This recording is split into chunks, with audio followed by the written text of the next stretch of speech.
Hi everybody. Make sure to get everything adjusted here. This is day 1275 and make sure that I am live. It says I am.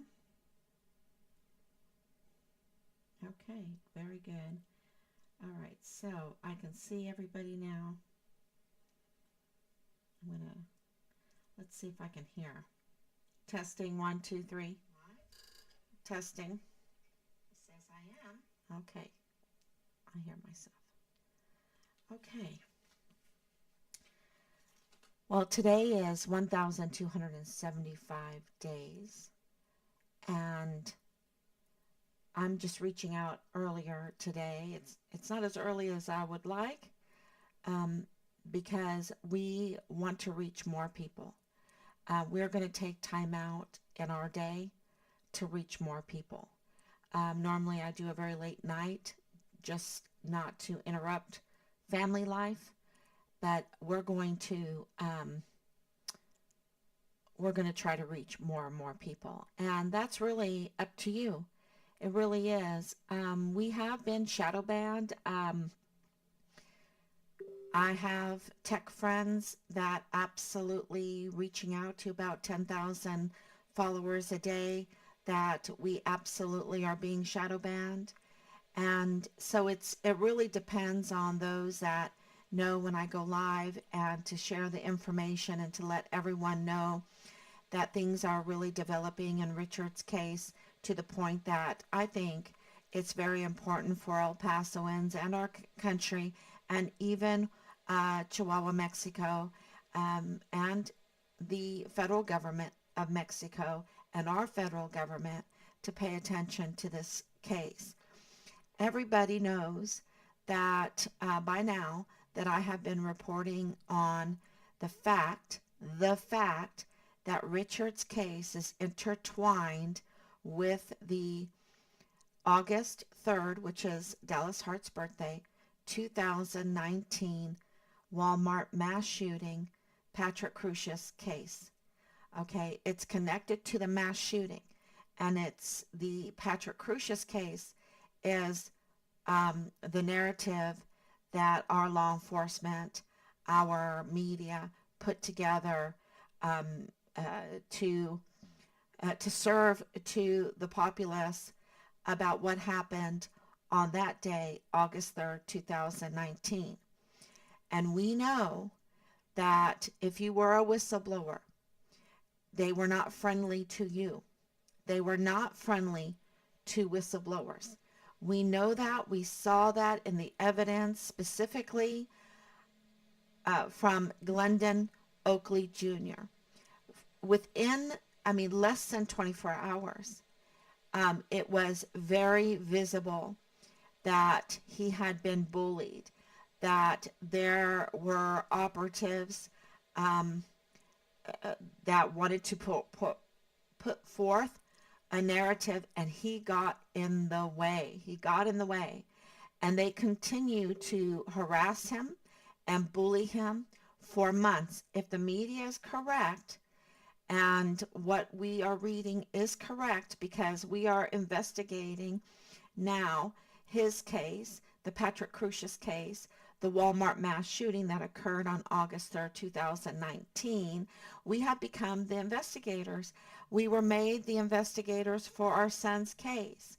And we have kept to our son's case pretty much, unless there was a soldier's family that reached out to us that wanted to give kudos, that wanted us to post about their loved one, and we did so, and we have done so, and we will continue to do so. And this whole um, battle for justice, this whole investigation in many different cases, because our law enforcement officers have leadership. I don't know how many. I don't know how many. But it's enough. It's enough that they got away with harassing our community.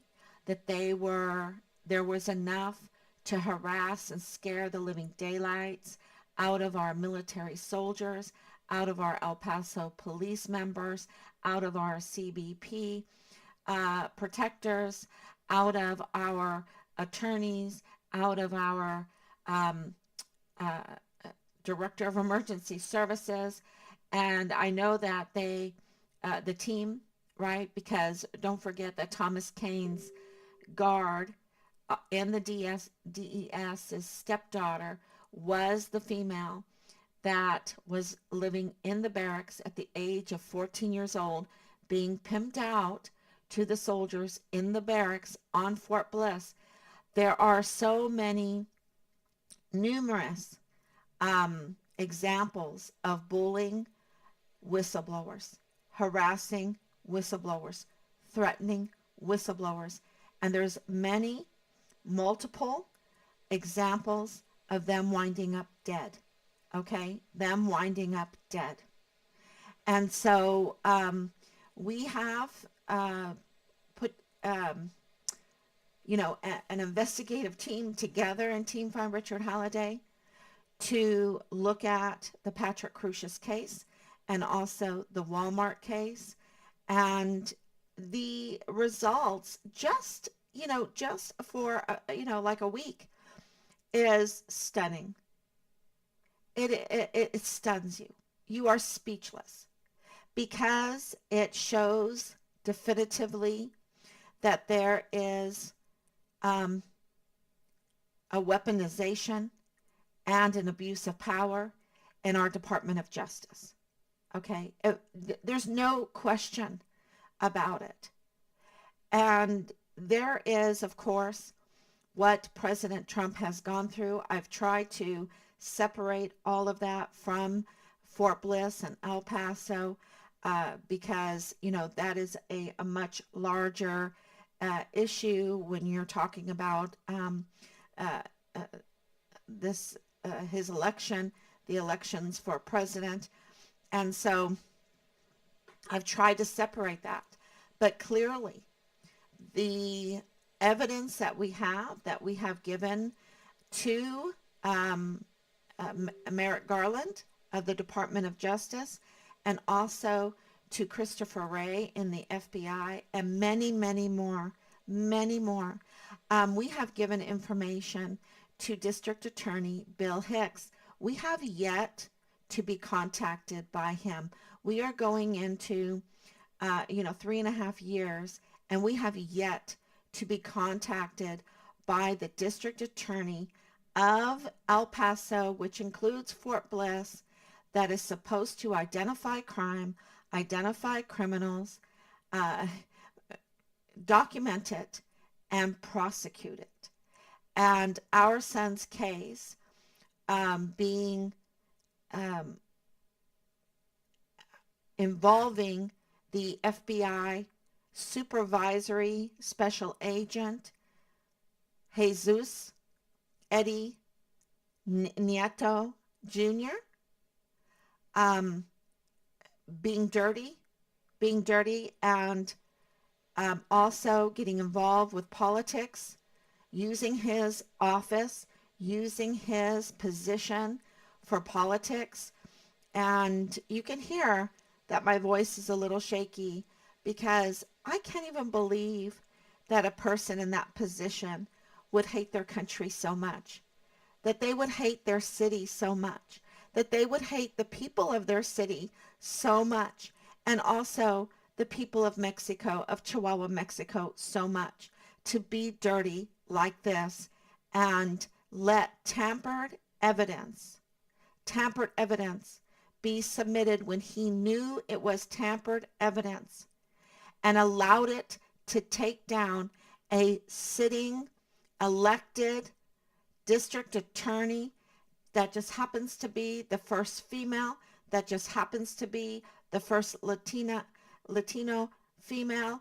And it is really disgusting that because it shows that it's not about race. It's not about race. It's about who's your daddy. Who's your daddy? Who are you serving? That's what this is about.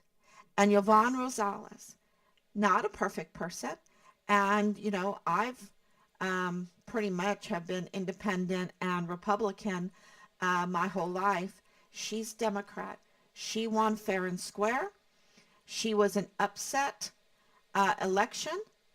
And because she was looking into um, John Briggs, um, who was in charge of the murder cases and was dissatisfied with what she learned, and she fired him. She absolutely fired him. And 2 days later, they were already, she was already, I can't say they, I'm in the process of getting information. But we are suspicious because 2 days later, Bob Moore of El Paso Matters put out a petition to remove Yovan Rosales. And a big part of that was the tampered evidence that the FBI supervisory special agent Eddie Nieto um, allowed to be used against her. Okay? So this is huge news because if that is the case, and that is the case, because that is the case, and we know that he has a conflict of interest with Nadal Baim, a conflict of interest with Lieutenant Colonel, Nadal Baim's father-in-law, Lieutenant Colonel Bradford Bugado in the G3 of the 32nd ADCOM, which is Richard's unit. Because he has a conflict of interest with Angela Kachurga, because he has a conflict of interest with Lalani Hart, because he has a conflict of interest with many more, and um, and allowed to stay in El Paso, where he has very close ties. He's raised there. Why was and also was in the military there, which is a conflict of interest. He should have recused himself absolutely of any cases that were on Fort Bliss. And so as the investigation moves forward, and we learned that he had over 20 years there and was had conflicts of interest with Marlon Soto, conflicts of interest with Tavita Nusa, okay, then we can see that not only is there a problem in the Patrick Crucius case, not only is there a problem in the investigation into the August 3rd, 2019 mass shooting, absolutely there's a problem with the investigation into many soldiers, specifically Glendon Oakley Jr. Absolutely, Marlon Soto was assigned to investigate his death. We still do not have a cause of death. I have my suspicions. And so and that's in like just days of, skimming and going through articles and um, videos, uh, you know, um, connecting dots and all of our information, because don't forget that our information, that we have a database now. We have an intelligence database, and our intelligence has really helped in this because Richard's case is intertwined with the Patrick Crucius case and also with the events of August 3rd, 2019. And so I don't know what Christopher Wray is going to do now. I do not know what um, Austin is going to do now in the Department of Justice and under Merrick Garland. I do not know. I do know this, that we can't wait around until we get someone in there that we like, that we think is good, because that's just not going to happen. We will always have disputes, right? And things are political because people are political. People have their beliefs, they have their talents, and they have their goals that they want to meet. And of course, that lends to collaboration and corruption and compromise and to meet their own agenda. And that's why there needs to be oversight, and that's why these agencies have to leave their position every 3 years, right? They can't be in that position so long with conflicts of interest. And there's so many conflicts of interest with the Church of Jesus Christ of Latter-day Saints there, which, who's your daddy, right? Is it the United States Constitution? Is it the law of the United States? Or are you working for a foreign and domestic enemy of this country? Because we absolutely know that Fort Bliss has a security breach, that weapons come off and on, that there is weapon smuggling, that there is sex cult activity, that there is narcotics trafficking, that there is human trafficking. And absolutely no way, being $34 trillion in debt, giving the military everything that they want, never ever stopping any kind of budget, right? Budget increase. They always have so much. And they are a tenth of the size as they were in World War II. And yet they are so bloated. In World War II, they had 7 four-star generals and admirals. Now they have 44, the last time I looked, 44 four-star generals and admirals. And this is a military the 10th of the size of World War II. So they're very bloated. They have everything, and there is no excuse. They cannot give any excuse except for compromise and corruption and collusion and self-gain, working for self-gain, to leaving Fort Bliss having so many security breaches that our soldiers get harmed, that they can't protect our soldiers, our service members. Absolutely 100% that they are culpable for what they've done on Fort Bliss. And then it doesn't stop there, does it? The CID has now given their corruption, their collaboration, or vice versa, to the FBI there. And of course, Veronica Escobar, where is she in all of this? She absolutely knowing, there's not a doubt in my mind, but seemingly, I will say seemingly without a doubt in my mind, she knew that Nieto was up to no good. And she got in front of media with me and allowed that little clip to say, yes, I agree with Mrs. Halliday. We need to bring in a third party, the FBI, and meaning the likes of Nieto. And of course, that's exactly what we got, because when the FBI found Richard's remains in Chihuahua, Mexico, and we went over there to put in a request for checking remains, for also missing people, our request was tampered with. They allowed it to be tampered with. And all of this, these crimes that have been committed, even by the guard mount, they allowed the guard mount to smear Richard during an investigation of a missing soldier. The very soldier that they were supposed to be with an op-ord looking for, they smeared. And Anthony Swafford gave us a heads up on that. Not willingly, but he did.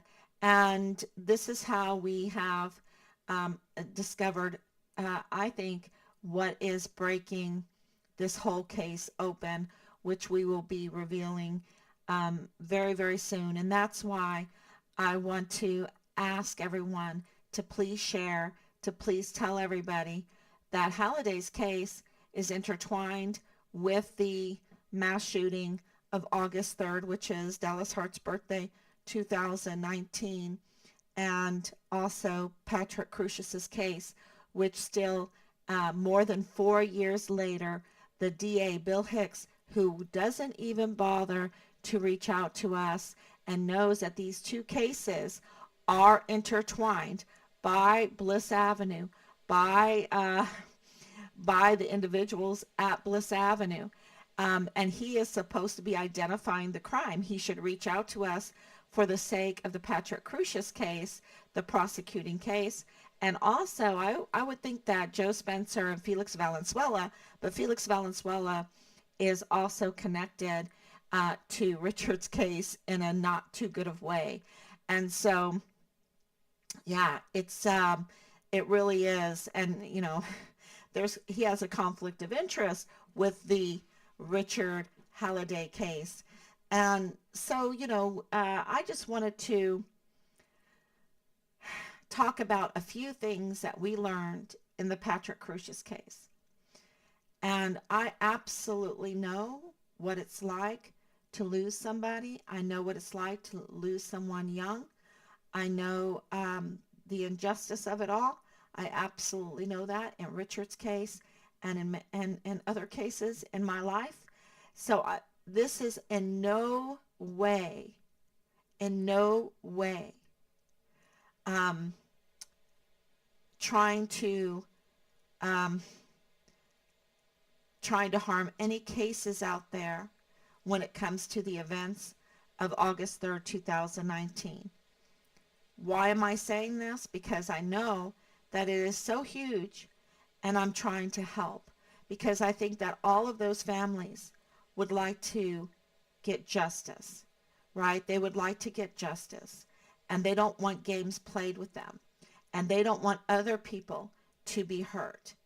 And there is multiple eyewitness accounts that say that there was more than one shooting. The timeline of Patrick Crusius coming, all of it starting at around 10:39, maybe a few minutes earlier than that in the parking lot, but at 10:39 walking in, the timestamp, I guess, of that picture, walking into the Walmart and starting to shoot, starting to corner people and shoot them in the head and things like this. That's in the news. It's absolutely terrible. It's absolutely terrible. And, so at 10:39, he walks in and hundreds of bullets were sprayed into that Walmart. Okay. Hundreds of bullets. When you have 23 that are deceased and you have 22 that have been injured, and these are with multiple bullets, they're absolutely with any kind of investigation, you are told that there was a lot of bullets. Okay, a lot of bullets. So the other thing that there was, and I'm going to talk about Chris Grant, who was hailed a hero for throwing soda bottles at Patrick Crusius to divert his attention, right, and then he took a couple bullets himself, but many bullets came at him, but 2 bullets hit him. That's I just want to make that very clear from what I've read, that more bullets were coming at him, but 2 hit him. And he was throwing soda bottles at Patrick Crusius. But I don't want to say Patrick Crusius. He was throwing soda bottles at the shooter, okay? At the shooter. Now, if he identified Patrick Crusius, then great, wonderful. But he threw, and now there's a lot of questions about this soda. And I looked this up because soda would be everywhere, okay? You drop a soda bottle. I have, grandbabies. You drop a soda bottle and the soda goes everywhere.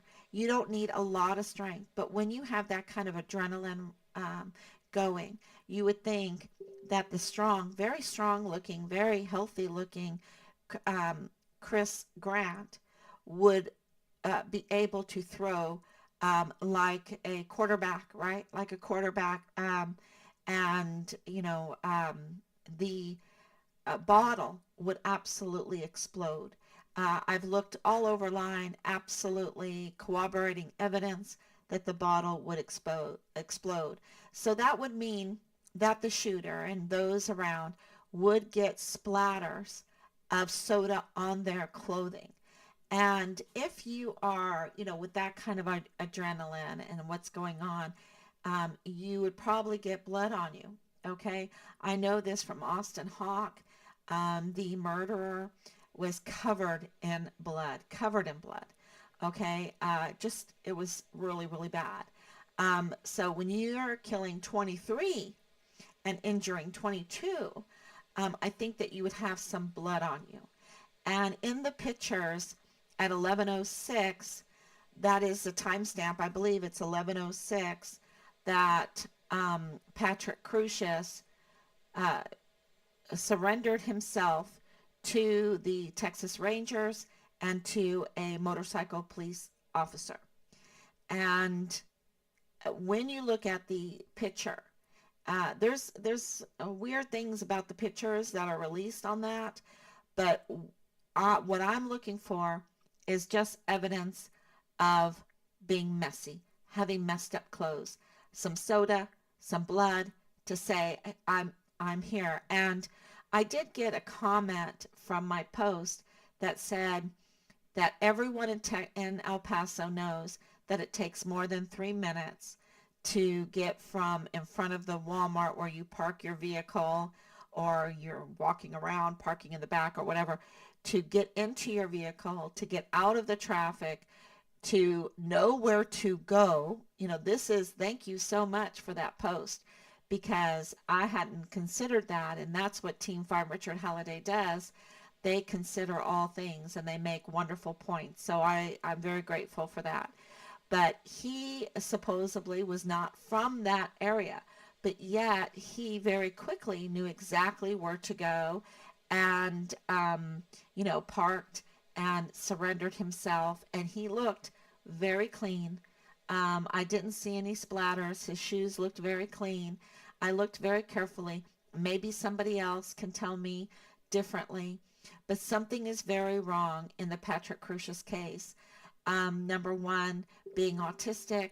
Number two, the way he presented himself. That is very, um, very, very odd. Very odd. And so I'm really reaching out to the professionals out there, to those that have worked with autistic individuals, especially adults, that can give their opinion on what transpired in such a very, very short time, because from 10:39 to 10:06, that is very, very odd. And I would really like to know what was the timestamps for uh, for Oakley Jr., for Glendon Oakley Jr., and what he saw in the mall, that he heard shots in the mall, outside of Foot Locker. And if you look on the map, it's a very long distance, okay? You're not going to hear in a climate-controlled mall, you're not going to hear gunshots. I don't believe so. And to hear it outside of Foot Locker, where the people are so afraid that they're locking themselves down, and the children are running around scared mindlessly, and he is helping them, rescuing them. And he noticed many, many mall cops with M4s. This is astonishing, to say the least. And to have this case connected to Richard's case is even more astonishing. So something is not right, and that is why Bill Hicks has not been able to set a trial date for this case. And that's my opinion. I don't know, but that's my opinion, because he still says he's waiting on evidence. So it's, yeah, 4 years, over 4 years, and you would think that everybody would be on this would be on this to make even a name for themselves, to get justice for these poor families. And yes, it is really, really concerning. So let's talk about Bill Hicks a little bit. There was an article, I think it was El Paso Inc., Team Farm Richard Halliday sent me, that was also astonishing. You know, you're just like, what? By Reyes Mata. And thank you, Danielle. Thank you, Anicia, for coming on. And that article is very important, just like the article that I posted, and I should post it again, in Medium about the Patrick Crucius and the events that happened on August 3rd, 2019. But in Reyes Mata's article, he talks about the open records that he received. He seems to be, I've been told, that he's a master at open records, that he requests them, he gets them, he reads them with a fine-tooth comb, and he knows the system, he knows the politics there, and he understands what he's reading, and that's why he is reporting something like this. And what is he reporting? He's reporting that the Secretary of State contacted Bill Hicks in January 25th, 22. I believe it was at 20. Let me make sure. I want to say 23. I think it is 23. I have my timeline in my notes. That's very, very important. Yes, it is. It is 2023. So he was in December of 2022. He was appointed by Governor Abbott to take over for Yvonne Rosales, okay, who was with duress forced, and I will say forced, because of the false tampering evidence that Nieto allowed, in duress, to submit her resignation. And I think that was election tampering by the FBI supervisor, Agent Nieto. Bill Hicks was appointed then December 14th, and the El Paso Times reported on December 21st that Bill Hicks was sworn into office as El Paso's new district attorney, replacing Yvonne Rosales. And then January 1st, Loretta Hewitt is hired by DA Bill Hicks in the El Paso District Attorney's Office as the new prosecutor. Okay, that's very, very important that it is January 1st. January 11th is the timestamp for his statement of officer form, which is very important, because when you go to that statement of officer form, which we did, Team Farm Richard Halliday did, and I posted screenshots, it says you have to do this together with your oath of office, and before you do anything in your office, you have to sign these and submit these. Okay, those aren't the exact words, but those are the wording, right? That they have to be submitted together. Well, on January 11th, that was the timestamp on his statement of officer, which they call the anti-bribe form. It's the anti-bribe statement that every official in the categories that the governor's office have something to do with. I mean, they, as a DA, he had to submit that to Austin, okay, to the Secretary of State. Not all officials have to submit it to Austin, but Bill Hicks did as El Paso's district attorney.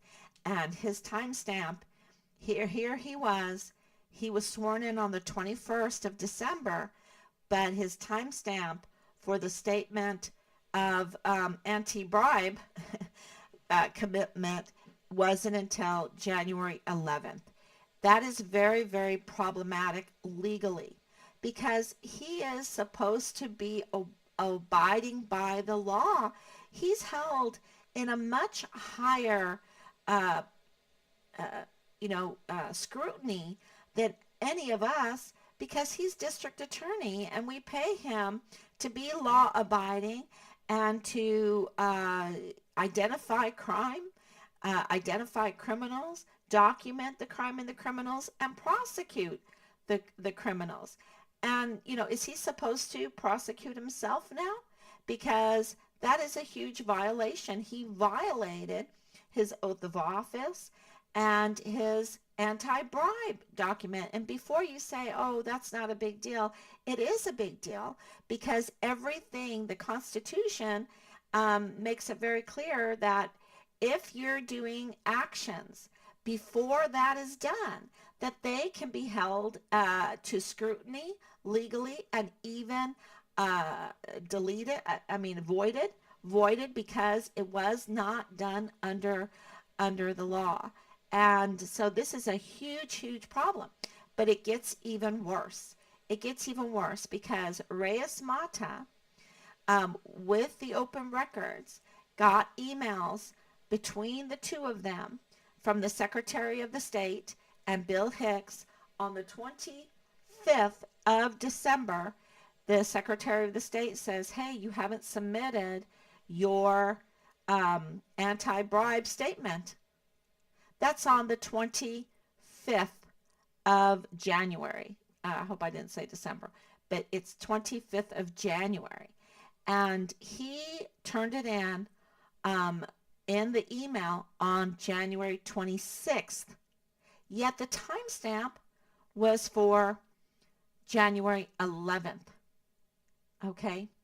And what is very interesting is that on January 13th, 2023, Loretta Hewitt was selected as the lead prosecutor for the Walmart shooting case by Bill Hicks, DA Bill Hicks. That makes her appointment subject to being null and voided. And that makes his office, his oath of office, even his position subject to scrutiny, so much so that he can be null and voided. And so it's going to be interesting to see what Abbott does with this information that has been put out there for the public to read. And the loss of trust is huge. And if Bill Hicks, and we know he absolutely has not reached out to us, so he doesn't reach out to us. He's a very sloppy with his oath of office and with his anti-bribe statement. We, and he's very sloppy with Judge Medrano because yesterday, Joe Spencer, the defense attorney for Patrick Crusius, showed video evidence at that hearing that was yesterday. It has a certain name to it, that Bill Hicks was engaged in numerous media interviews. Okay, you can say that's not a problem, but it is a problem because Judge Medrano had issued a gag order in the case. And yet, Bill Hicks, sloppy once again sloppy, broke the gag order. And there's so much politics in this that Judge Medrano was unmoved. It was like he was a statue.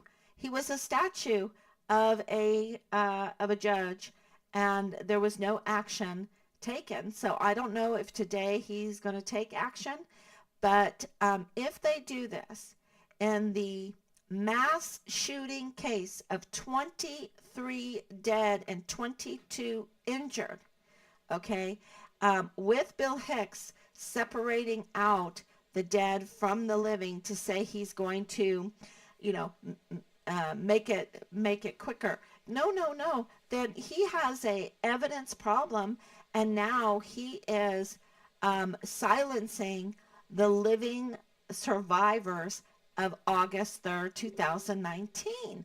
He is getting rid of a lot of evidence that he says he has problems with. It doesn't make sense. It's very sloppy, and if he's sloppy with uh, the mass shooting, with Patrick Crusius's prosecution, he could uh, make it to the point that Crusius, everything falls apart and he walks away. I mean, that's what's going on. And if he's that messy, then of course it explains why he is so messy and unresponsive in Richard's case, where it is an international case with reports of Richard's remains being found in Mexico, in Chihuahua, Mexico, and Richard being a U.S. Army soldier on Fort Bliss, and Fort Bliss having so many security breaches,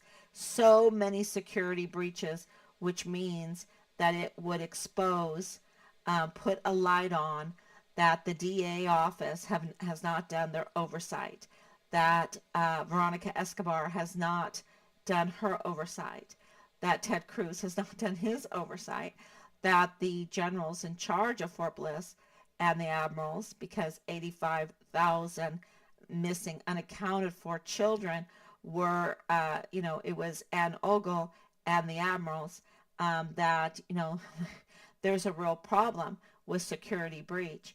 And we know it's true because even Thomas Kane, who was in charge of the security of Fort Bliss, director of security of Fort Bliss, said that there's security breaches, and there's security breaches in the JAG on Fort Bliss, and that Richard was good food for the coyotes. And we still are going through the audio.